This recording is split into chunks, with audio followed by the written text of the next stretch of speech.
Morning to all of you. आज हम लोग बात करेंगे बच्चों में रिफ्लेक्स के बारे में। ये जो रिफ्लेक्स बच्चों में होता है वो जरूरी है। अगर ये रिफ्लेक्स ना हो तो बच्चों में कुछ ना कुछ डैमेज भी हो सकता है। जैसे बच्चा अगर सिर यहाँ वहाँ घुमा रहा है, अगर घुमा ही नहीं पा रहा है, इट मीन्स कि सीएनएस प्रॉब्लम है, सीएनएस डिप्रेस्ड है, ब्रेन और स्पाइनल कार्ड डैमेज भी हो सकता है।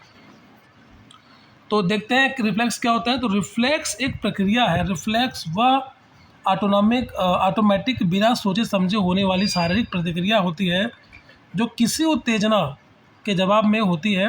बच्चों विशेषकर नवजात शिशुओं में ये प्रतिक्रिया जन्म से ही मौजूद होती है। बच्चा पैदा होता है तो बच्चों को जन्म से ही होती है। जैसे मुंह में अगर डालो उंगली तो बच्चा चूसना शुरू कर देता है, ये भी संकेत होती है। आगे देखते हैं हम लोग बच्चों में रिफ्लेक्स की जब बात करेंगे तो बच्चों में रिफ्लेक्स ये अनैच्छिक प्रतिक्रियाएं हैं जो मस्तिष्क और तंत्रिका तंत्र के विकास को दर्शाती है कि कितना बच्चों का दिमाग डेवलप हुआ है। रिफ्लेक्स क्यों आवश्यक है? जीवित रहने के लिए आवश्यक है भाई। जैसे कि सकिंग, स्वेलोइंग, दूध पीने के लिए रिफ्लेक्स की आवश्यकता होती है। तंत्रिका तंत्र की तंत्रिका तंत्र की जांच के लिए आवश्यक है। डॉक्टर नर्स रिफ्लेक्स देख करके सीएनएस का आकलन करते हैं कि बच्चा सही से काम कर रहा है कि नहीं कर रहा है। बच्चों का विकास का संकेत भी होता है। समय पर रिफ्लेक्स का गायब होना ये सामान्य होता है, सामान्य विकास होता है। अगर गायब ही नहीं हुआ इट मीन्स कि बच्चों में विकास की कमी हो गई, बच्चों में विकास नहीं हो रहा है सही से। आगे देखते हैं, ये देखो बच्चा कितना तंदुरुस्त दिख रहा है, आराम से खेल कूद रहा है। अब ये बच्चा अगर इसमें रिफ्लेक्स ही बाद में गायब नहीं होती हैं, पहले की तरह रिफ्लेक्स होती हैं, तो इसमें इट मीन्स कि बच्चों में सामान्य विकास नहीं हो रहा है। बच्चों में सामान्य विकास देने की ज़रूरत है। उसके लिए मेडिसिन देंगे, डॉक्टर देखेगा जो रिज़ल्ट है, जो लक्षण होते हैं, सिम्टम्स देख करके सिम्टोमेटिक वो इलाज करेगा। आगे देखते हैं इसमें हम लोग आगे रिफ्लेक्स के प्रमुख घटक कौन कौन से होते हैं। देखो रिफ्लेक्स के घटक की बात करेंगे तो स्टिमुलस, अगर हम स्टिमुलस का मतलब होता है संकेत, संकेत नहीं मतलब एक तरह से उत्तेजना देना। जैसे हम किसी को टच करते हैं तो वो भी एक तरह का स्टिमुलस होता है। जैसे स्पर्श कर ले, आवाज़ हो गई, रोशनी हो गई, ये सब क्या है? स्टिमुलस है। तो हाथ पर हिलाना, चूसना, पलटना, ये सब क्या है? रिस्पॉन्स है। और आगे चलते हैं, बच्चों में रिफ्लेक्स के प्रकार की बात करते हैं तो ये देखते हैं, इसे बोलते हैं प्रीमेटिव रिफ्लेक्सेस, मतलब जो जन्म से होते हैं। प्रीमेटिव प्राचीन काल से जन्म से होते हैं, ये कुछ महीने में अपने आप समाप्त हो जाते हैं। जैसे Moro reflex, rooting reflex, palmar grasp reflex, ये अपने आप समाप्त भी हो जाते हैं। अब इन सब के बारे में डिटेल में हम लोग नेक्स्ट स्लाइड में देखेंगे। यहाँ पर ये चार्ट बहुत ज़्यादा इंपॉर्टेंट है, आप सभी लोगों को इस चार्ट के बारे में जानना ज़रूरी है। मैंने पहला क्या बताया, मोरो रिफ्लेक्स क्या होता है, तो इसमें इसका उद्देश्य क्या होता है? सुरक्षा के पर्पज से होता है ये। तो मोरो MOR मतलब MR मतलब कि M से मोरो रिफ्लेक्स, R से सुरक्षा, समझ गए? R हमारा क्या है? रक्षा। तो मोरो रिफ्लेक्स रक्षा करता है। तो अब इससे याद कर लेंगे, इसे हम लोग स्टार्टल भी बोलते हैं। ये तेज़ आवाज़ या सिर पीछे जाने का आभास होता है। हाथ फैलाते हैं, हथेलियाँ ऐसे खोलते हैं, वापस ले आते हैं। जन्म से होता है ये और 4 से 6 माह में समाप्त हो जाता है। अगर नहीं होगा तो ये ब्रेन डैमेज होने का खतरा रहता है। आगे देखते हैं रूटिंग का मतलब क्या? रूट कॉज करना, ढूंढना। तो जब बच्चा दूर ढूंढता है तो उसे रूटिंग बोलते हैं। गालों को या मुंह के कोने पे छुएंगे तो सिर उसी ओर घुमाता है और बच्चा मुंह खोलता है। इसका संकेत है बच्चे को भूख लग रही है, बच्चे को कुछ चाहिए। तो 3-4 माह में अपने आप ये समाप्त हो जाता है। फिर बाद में बच्चा तो पैपू करने लगता है कि आवाज़ मारता है। इसमें भी देखो फीडिंग रिफ्लेक्स अगर नहीं होगा तो फीडिंग रिफ्लेक्स कमज़ोर हो जाएगा, सीएनएस डिप्रेस हो जाएगा, मतलब है तभी तो ये नहीं हो रहा है। आगे सकिंग की बात करेंगे तो दूध पीना ऐसे बोलते हैं। निप्पल जैसे ही बच्चे के मुंह में देंगे तो तुरंत बच्चा चूसना शुरू कर देगा, या उंगली मुंह में देंगे तुरंत चूसना शुरू कर देगा। तालबद्ध का चूसने का मतलब है लगातार स्टार्ट करना, बहुत तेज़ी के साथ चूसना, तालबद्ध बोलते हैं उसको। ये 12 महीने में समाप्त होता है।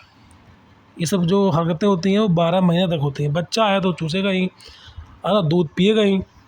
आगे प्री मैच्योरिटी में कमजोरी, अगर ये नहीं होगा तो मतलब कि बच्चा प्री मैच्योर है अभी, मतलब कमजोरी आ रही है।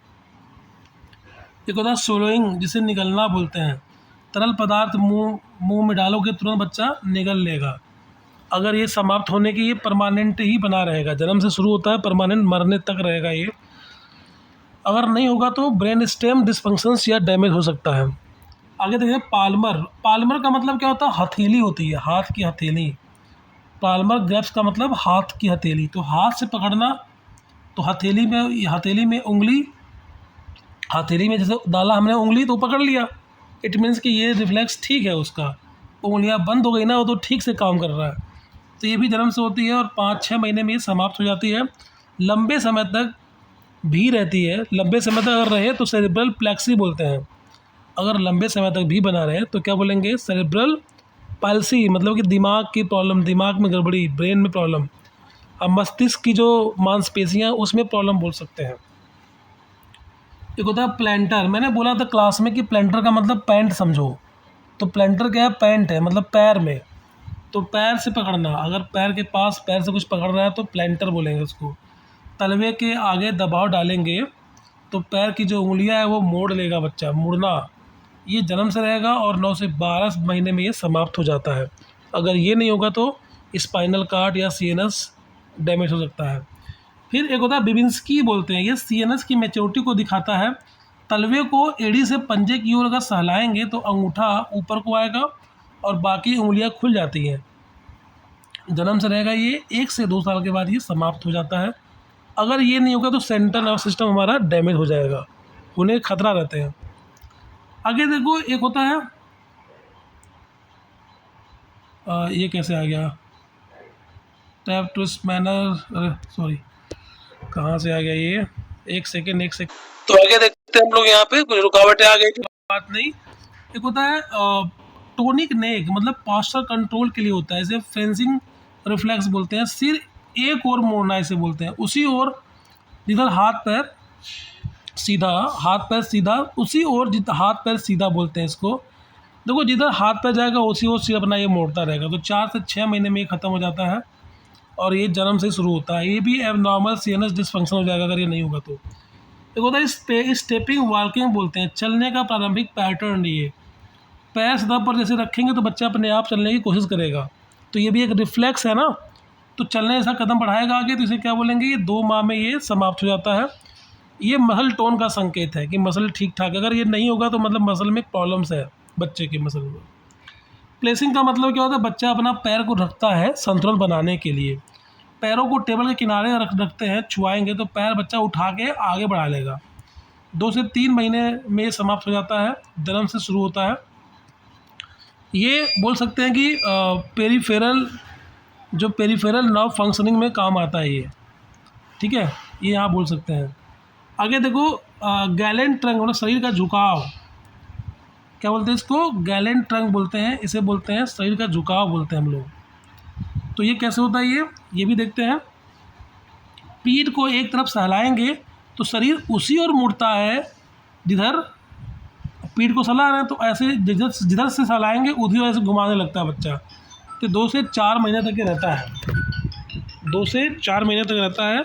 अगर नहीं होगा तो इससे भी स्पाइनल डैमेज होने का खतरा रहता है। एक होता है ब्लिंक का मतलब होता है पलकें झपकाना, आँखों की सुरक्षा के लिए होता है। अगर तेज़ रोशनी डालेंगे आँखों में तो पलकें झपकाएगा, तो इसे क्या बोलेंगे? ब्लिंकिंग बोल देंगे। ये जन्म पर रहता है लेकिन जीवन भर, समाप्त होने की आयु जो उसकी कोई नहीं है, जीवन भर ये बना रहेगा। अब प्रोटेक्टिव रिफ्लेक्स का काम करता है, मान लो कुछ आँखों में जाने वाला है तो आँखें बंद हो जाती है।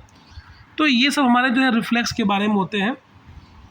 तो आज के लिए इतना ही काफ़ी है, आप लोग ध्यान से देखेंगे वीडियोस तो समझ जाएंगे इसमें। तो थैंक यू वेरी मच।